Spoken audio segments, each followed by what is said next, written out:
Are you mourning the loss of a loved one, human or pet? Did a long-term relationship end and you're feeling the loss? Have you experienced a traumatic event recently? Learn how to make grief less overwhelming in this month's episode, focusing on back to school. Does your clutter own you? On Clear Your Clutter Inside and Out, we'll teach you how to become aware of your clutter, along with action steps to declutter and create the life you desire. Come on, let's get started. Today's episode was inspired by a couple things, and I'm just going to have a note at the beginning. I am grieving. Feel like the universe had my back a little bit because I sketch out episodes, usually for the year, put down ideas, saw that for the first time I'd have an episode coming out on 9/11. Thought because of 9/11 affected many people. And so I'm going through this process right now of grieving. You're going to have to bear with me if I sound distant or monotone because I'm in a really challenging place right now, and reading about grief, I kind of have to separate myself. So I'm very grateful that this ended up happening because it's helping me through my grieving process. I was inspired, as I mentioned a moment ago, because of 9/11. I didn't lose anyone on 9/11. I didn't know anyone personally. And when I started my journey at Clearsight, and we have Judy, who is my first ever spiritual teacher, have an interview with her this month. I'm really excited about that. One of the first exercises we did, well, where are you holding on to? Where's energy stuck in your body from 9/11? And I thought, well, I don't think there's any in mine because I didn't lose anyone. I was in Los Angeles at the time. I was really wrong. I had a lot of stuff still stuck in my field, and I'm betting I'm not alone for those out there that are like me that perhaps didn't lose anyone and didn't think they were affected. I had two really interesting spiritual events happen to me on 9/11, which I'm completely grateful for because that helped me keep the faith and believe we're eternal and life goes on. But you might be holding on to some trauma and some grief from 9/11. We've all had grief at some point. As someone once said to me, it's about learning to ride through the waves and not completely crash on the beach. What is grief? Grief is a response to loss. It's the emotional suffering of something or someone being taken away. Could be divorce, a relationship, a loss of health, job, financial stability, a miscarriage, a death of a pet, the loss of safety after trauma, the loss of a dream. Once had someone say to me, losing something that we would view as insignificant could be significant to someone else. So I'm going to encourage you not to judge another's grief. I see this a lot with pets, and when people post that their pet died, they downplay the significance because the pet isn't a human. And so I would just say to you, be aware. Just because you don't understand it, be respectful of the person who is grieving. The grieving process. The majority of my research today came from Harvard's Help Guide online. First and most important, grief is an individual process. When I get interviewed a lot, I always emphasize that the work I do is an individual process. I believe too many times, and not just with grief, that we think this is how it's supposed to be. It's supposed to be this neat little box. I go through A, B, C, D, E, and then I'm done. Healing takes time. It's gradual. And now is the time to be patient and loving with yourself and others. Acknowledge your pain.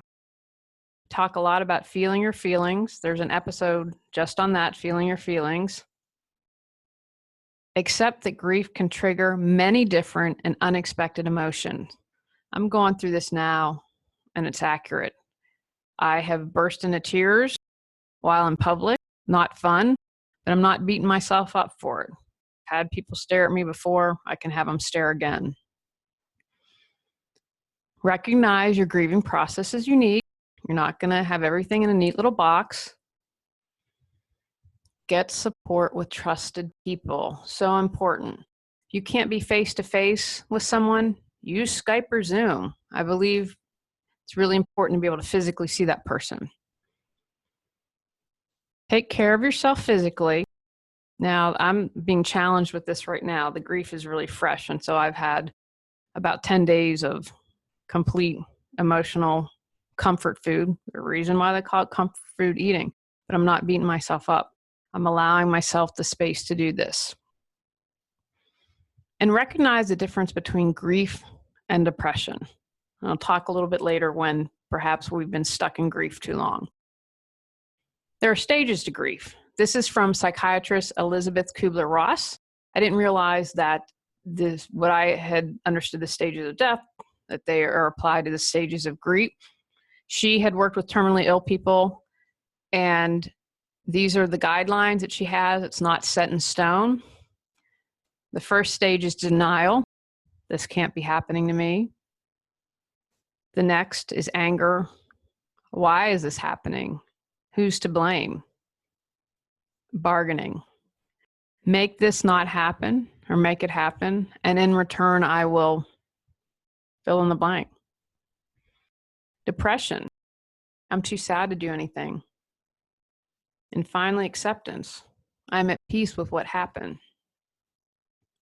These feelings are all natural, and not everyone goes through the stages. Remember, it's individualized. You may not go in order. You may skip around or feel like you have them all at once.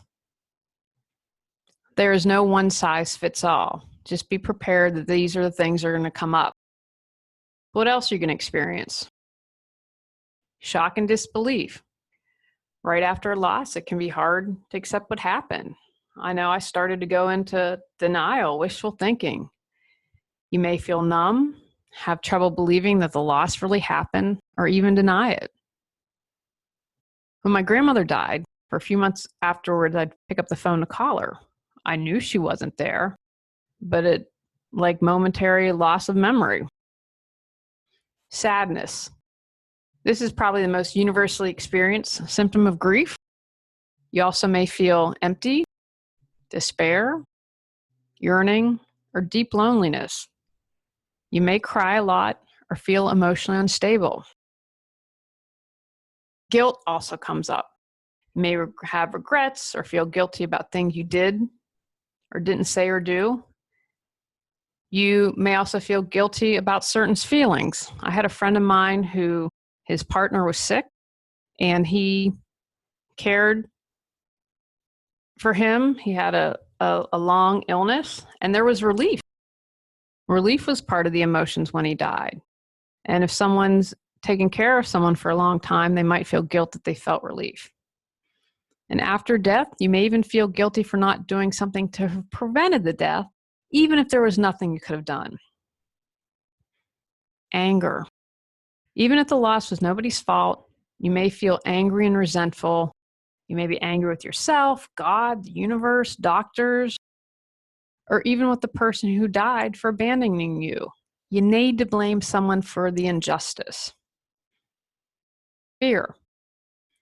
A significant loss can trigger a bunch of worries and fears.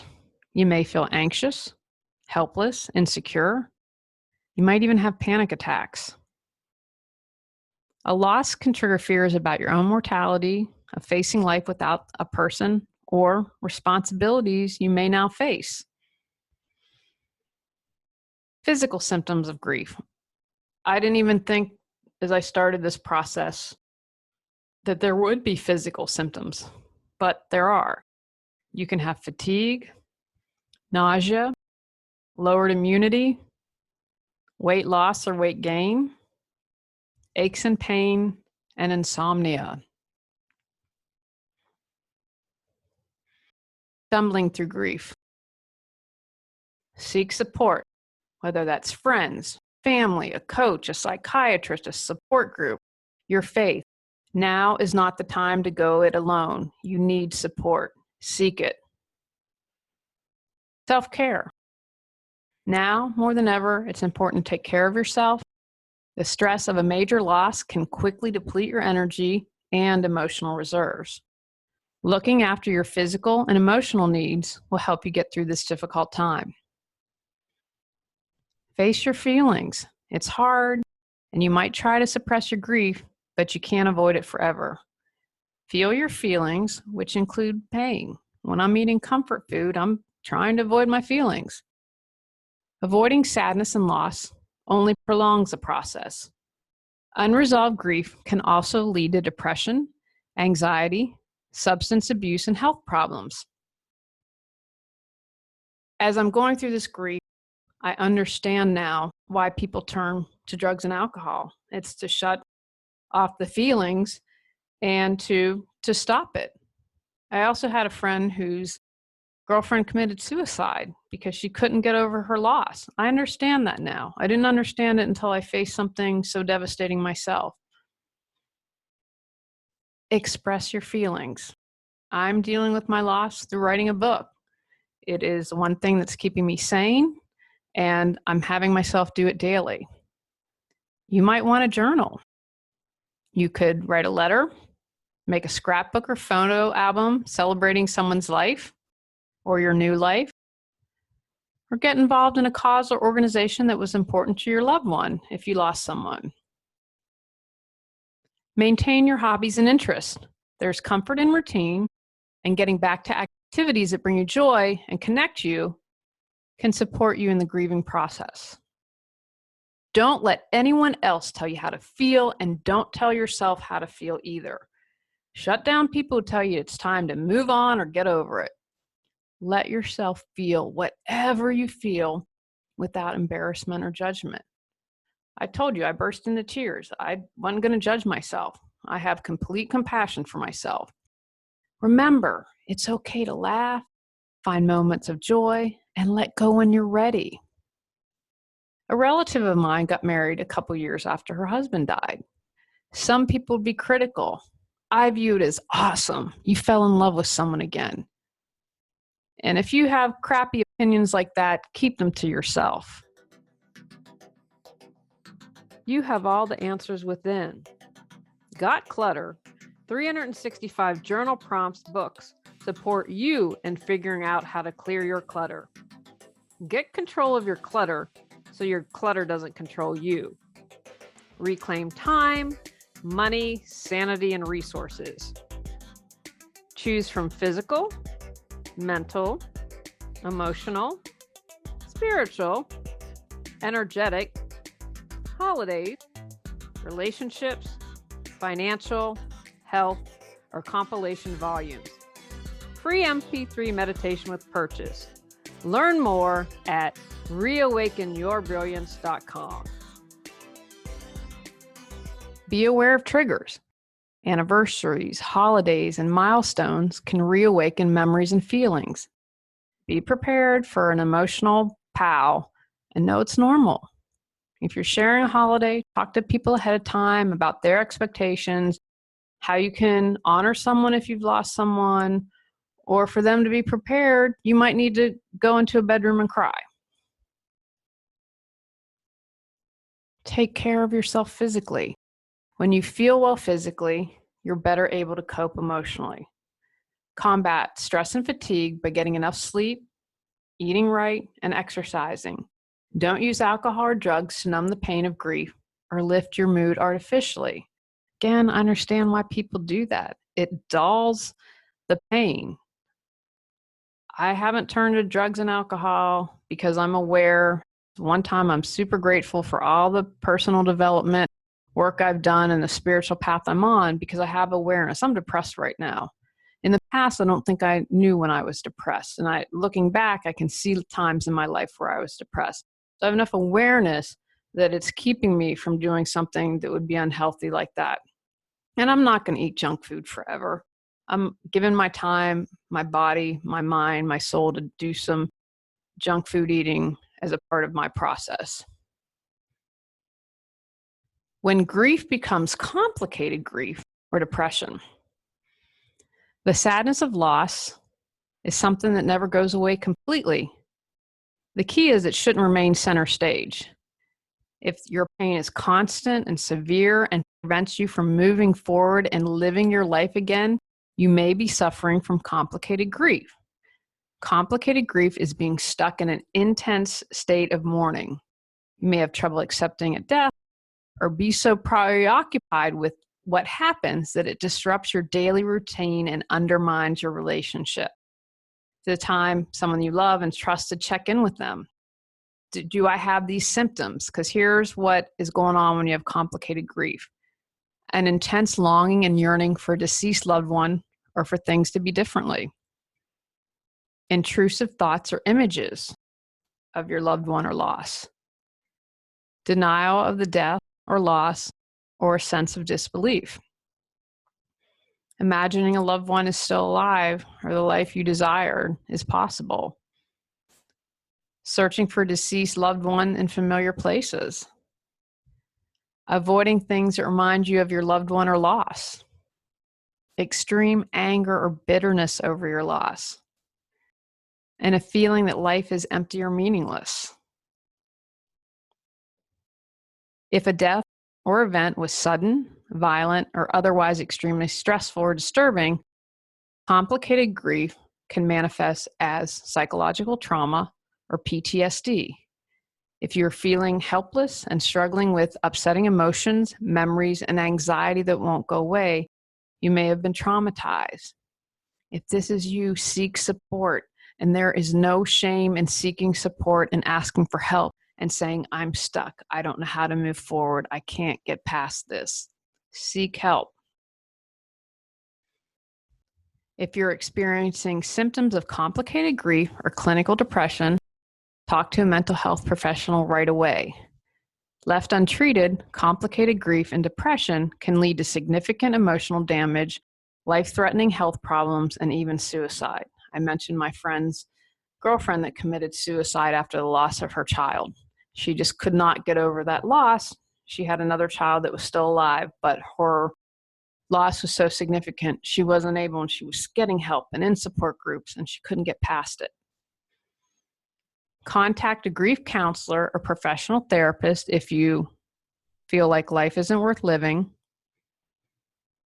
wish you had died with your loved one, blame yourself for the loss or for failing to prevent it, feel numb and disconnected from others for more than a few weeks, are having difficulty trusting others since your loss, and are unable to perform your normal daily activities. Please, please, please get support if this is you or you know someone who has these symptoms. How to help someone who's grieving. I've seen this phrase a little bit on Facebook recently. Impact is greater than intent. Meaning, even if you meant well, you might be hurting or harming someone. So be really aware of your words.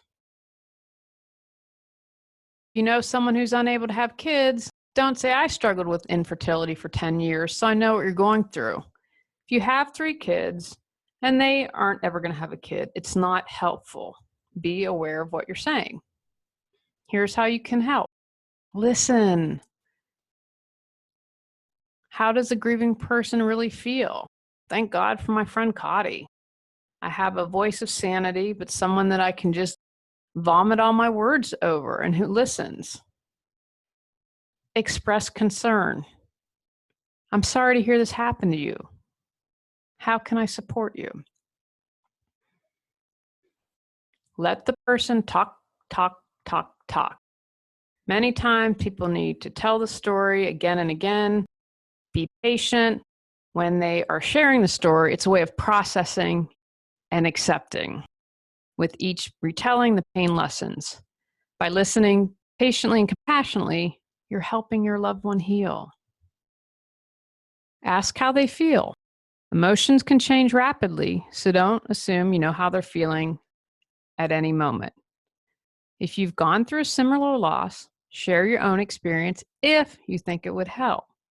Remember, people don't experience grief exactly the same way, so don't claim to know what the person is feeling or compare your grief to yours. It is not a grief contest. I've seen that happen. The emphasis is on listening and how they're feeling, not you. Accept whatever they're feeling. Let the grieving person know it's okay to cry in front of you, get angry, have a meltdown. Don't reason with them over how they should or shouldn't feel. Don't should all over yourself, as Tony Robbins would say. Grief's a highly emotional experience, so the person needs to feel free to express their feelings, no matter how nuts, without fear of judgment, argument, or criticism. Be genuine in communication. Don't try to minimize the loss, provide simple solution, or offer unsolicited advice. It's far better to just listen or simply admit, I'm not sure what to say. I want you to know I care. Be willing to sit in silence. Person might not feel like talking and don't press it. Often, comfort for them comes from simply being in your company. You can't think of something to say, offer eye contact, a squeeze of the shoulder, or a reassuring hug. Support them. Ask what you can do. Offer to help with a specific task, such as helping with funeral arrangements, or just be there to hang out with or as a shoulder to cry on. You can support them by acknowledging the situation, ask what they need, tell them it's okay if they don't want to talk, you're there for them. Visit with them or call and follow up. A lot of time you're just shocked with the grief and kind of in disbelief, and it's a long process. Follow up. Know that you are still supporting them. Life goes on, but for the grieving person, it takes a lot out of them. It takes a while. If someone has died, follow up right after the funeral. Follow up every week. Make a meal. Can you make any phone calls or do any emails on their behalf that might help? Gift cards for restaurants or one of the delivery services for meals. Writing a personal, heartfelt note. When I know someone that's died, I always like to write, if it's the spouse or the child, if I knew them, it's really important to me to write a personal note. And I can't tell you how many times people said to me down the road how much the note meant. If I get a card, I always write a personal note within it. Offer to pray for someone. I'm not a religious person, but I always appreciate it when someone says they pray for me. And I'm not religious, but I pray. Or tell them you're thinking of them, if it's genuine. I feel like, unfortunately, in America, we say you're in our thoughts and prayers, and it really has become hollow a lot of times. So whatever you're doing, be genuine and authentic with it. Can you offer to help out with kids or pets? Taking the dog for a walk. Laundry. Simple everyday tasks might seem like something they can't do or surmount. What everyday task can you help with? Consider buying them a self-care certificate, like for a massage or a facial, something that can help them physically. And watch for warning signs of depression. We talked about complicated grief, how it can turn into depression, PTSD. Be aware of that. Check in with them. What not to say. It's part of God's or the universe's plan. This can really make people angry. Some might respond with, what plan? I wasn't told. Not the plan that I had, not what I chose for my life. No one asked me. Look at what you have to be thankful for. I'm grieving, people. I know I have stuff to be thankful for, but right now I'm not worried about gratitude. Don't force someone before they're ready into some daily gratitude practice, and just don't say it now. They have lost something. It's understandable they don't feel like they have anything to be grateful for. He's in a better place now. You don't know if the person agrees with that. Keep your beliefs to yourself unless asked. And I would say, even if you are asked, tread lightly. This is behind you now. It's time to get on with your life. Sometimes people might not want to move forward because they feel it might be forgetting or disrespecting their loved one. Moving on is much easier said than done. Grief has a mind of its own and works at its own pace. Respect it. Don't use statements that begin with "you should" or "you will." It's too direct. Use phrases such as "have you thought about" or "you might try." Take actions from today's podcast. Recognize that your grieving process is a unique experience. Know that it will take time to grieve. Allow yourself time to grieve. Feel your feelings. Be aware of the 5 stages of grief so you know that what you are experiencing is normal. Practice excellent self-care, physically and emotionally. Seek support. Check in with yourself if you haven't been feeling better over time or your grief is getting worse. Get professional help if you believe you have complicated grief or major depression. Support a grieving friend by listening and offer to help them in any way that you can. In this month's bonus, we are talking about obligation. Go out, clear the clutter to create the life you choose, deserve, and desire. Clearing your clutter allows you to share your gifts with the world. Get your free self-assessment to discover your clutter priority at reawakenyourbrilliance.com. If you've enjoyed Clear Your Clutter Inside and Out, please rate, review, and share us.